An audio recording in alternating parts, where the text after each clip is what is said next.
قل وقل عبادی، یا فرمائیے میرے بندوں سے، یقول التی ہی احسن، کہے وہ بات جو بہت عمدہ ہو، ان الشیطان ینزغ بینہم، بے شک شیطان شرارت ڈالتا ہے ان میں۔ زبان پر بہت کنٹرول چاہیے، کوشش کرو کہ غلط آدمی کے ساتھ بھی غلط بات نہ کرے، آپ اپنے اخلاق صحیح رکھیں، اس طرح شیطان آپ کو بگاڑ دے گا۔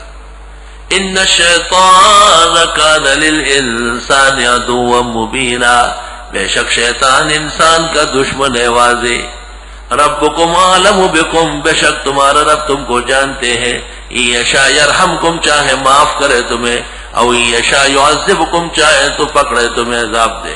وما ارسلناک علیہم وکیلا، نہیں بھیجا آپ کو ان کا ذمہ دار۔ وربک اعلم بمن فی السماوات والارض، تیرا رب جانتے ہیں جو کوئی آسمان و زمین میں ہے۔ وَلَقَدْ فَضَّلْنَا بَعْضَ النَّبِيِّينَ عَلَى بَعْضٍ، اور ہم نے برتری دی پیغمبر بعضوں کو بعض پر۔ وَآتَيْنَا دَاوُودَ زَبُورًا، اور دے چکے تھے داؤد علیہ السلام کو زبور کتاب۔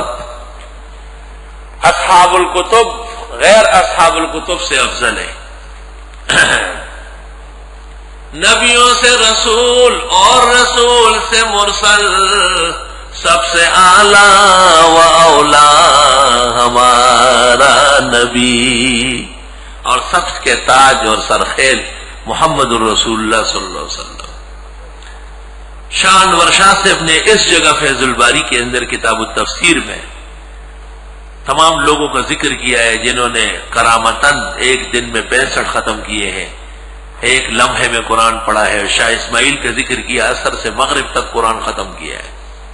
وَقَانَ بِمَحْضَرٍ مِّنَ الْعُلَمَاءِ بِدَهْلِ، شاہ سے فرماتے وَقَدْ بَلَغَنَا مِنَ الثِّقَةِ أَنَّ الشیخ اسماعیل الشہید كان يختم القرآن من العصر إلى المغرب بمحضر من العلماء بدہلی۔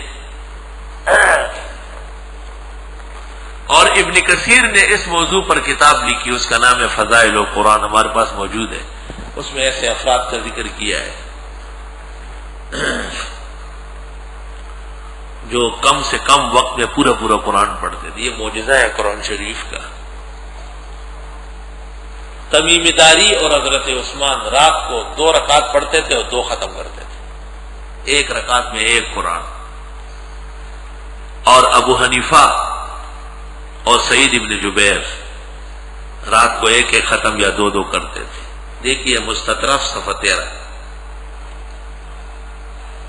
مستطرف صفحہ 13۔ اللہ، یہ معجزات ہے جو اللہ بندوں سے کرامتاً صادر کرتے ہیں۔ داؤد علیہ السلام بہت خوبصورت تھے اور بہت خوش آواز تھے۔ حضرت جب فرماتے پڑھ بھائی میرا گھوڑا ٹھیک کر لو، بادشاہ بھی تھے نا، اور گھوڑے پر بیٹھتے تو اس وقت زبور شروع کر لیتے، جتنی دیر میں گھوڑا روانہ ہوتا 1 ختم ہو جاتا زبور۔ اور خوش آوازی اتنی ہوتی تھی کہ پہاڑ جھومنے لگتے تھے حضرت کی آواز میں، بڑے بڑے پہاڑ جھومتے ہیں جیسے گر رہا ہے، اور پرندے قطار بنا کر کے رک جاتے تھے، حضرت کی آواز سے محظوظ ہوتے تھے۔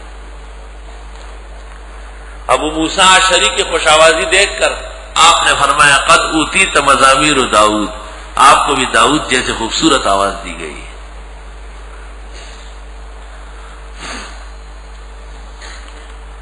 قُلِ ادْعُوا الَّذِينَ زَعَمْتُم مِّن دُونِهِ، آپ فرمائیے پکاریے وہ جن کے بارے میں گھمنڈ ہے تم کو اللہ کے سوا۔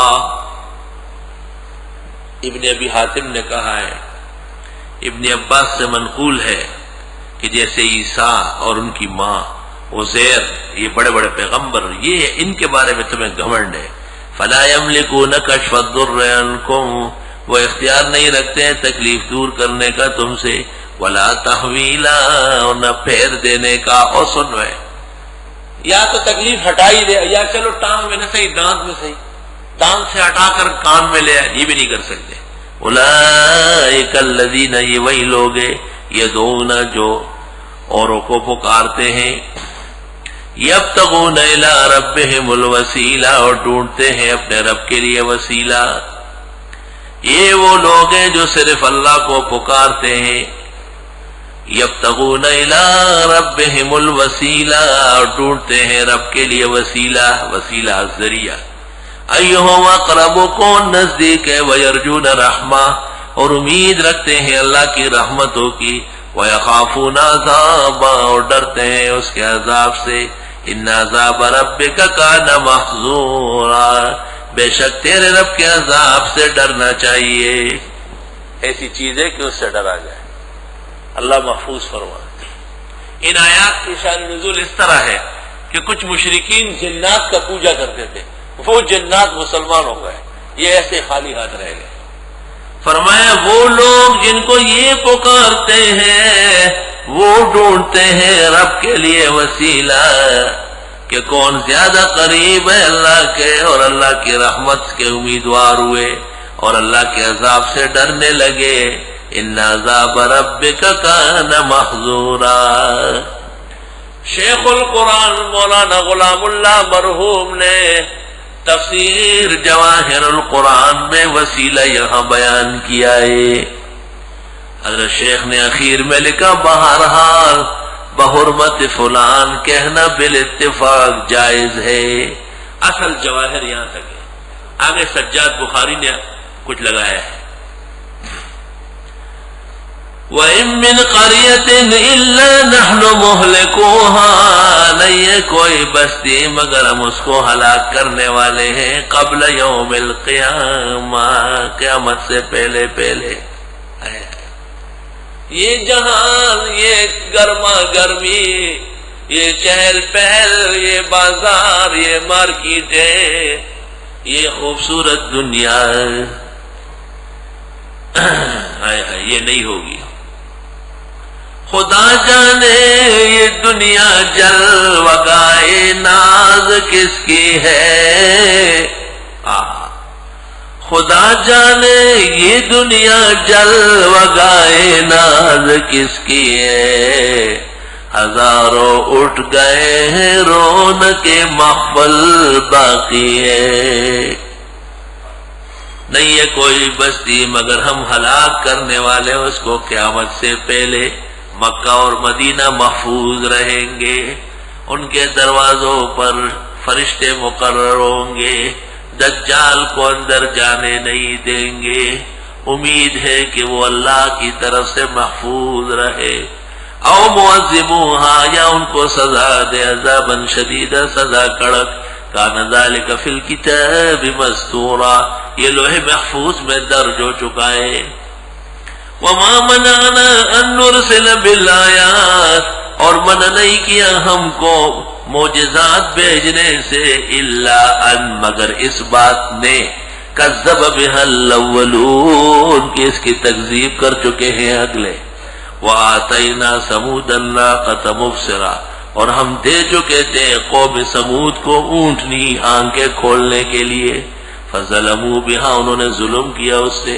وَمَا نُرْسِلُ بِالْآيَاتِ إِلَّا تَخْوِيفًا، اور ہم نہیں بھیجتے ہیں آیتیں مگر ڈرانے کے لیے۔ وَإِذْ قُلْنَا لَكَ، یاد کرنے کا ہے جب ہم نے کہا آپ سے، إِنَّ رَبَّكَ أَحَاطَ بِالنَّاسِ، بے شک تیرے رب نے گھیر لیا ہے لوگوں کو۔ ہجرت کے وقت، معراج کے وقت، مختلف مواقع میں۔ وَمَا جَعَلْنَا الرُّؤْيَا، اور ہم نے نہیں بنایا وہ آنکھوں دیکھا حال۔ ابن عباس نے رؤیا کا معنی کیا ہے، اور رؤیا فی العین لا فی النوم، رؤیا آنکھوں دیکھا حال۔ اور سن ہے کہیں رویا کا ترجمہ ہی نہ کرے جی خواب، معراج خواب ہے کیا؟ خواب کر کے سبحان اللہ جی، اس طرح خواب تو آپ بھی دیکھ سکتے ہیں۔ ابن عباس کہتے ہیں رؤیا العین لا رؤیا النوم، رؤیا العین آنکھ کو دیکھا حال۔ آپ کچھ مدت بعد کہیں گے یار ہم نے احسن العلوم میں کیا ترجمہ پڑھا تھا، بس خواب تھا جو گزر گیا۔ سبحان اللہ، بہترین موسم جب گزر جائے اور دوبارہ نصیب نہ ہو تو آدمی کہتے ہیں خواب تھا۔ خدا کی قسم ابھی ہم 15 دن گزار کے آئے عمرے پہ، واللہ لا الہ الا ہو، ایسا لگتا ہے جیسے خواب دیکھا ہے، پتہ نہیں چلتا کب مکہ گئے کب مدینہ گئے، بس دن پورے ہو گئے۔ یا خدایا، ہاں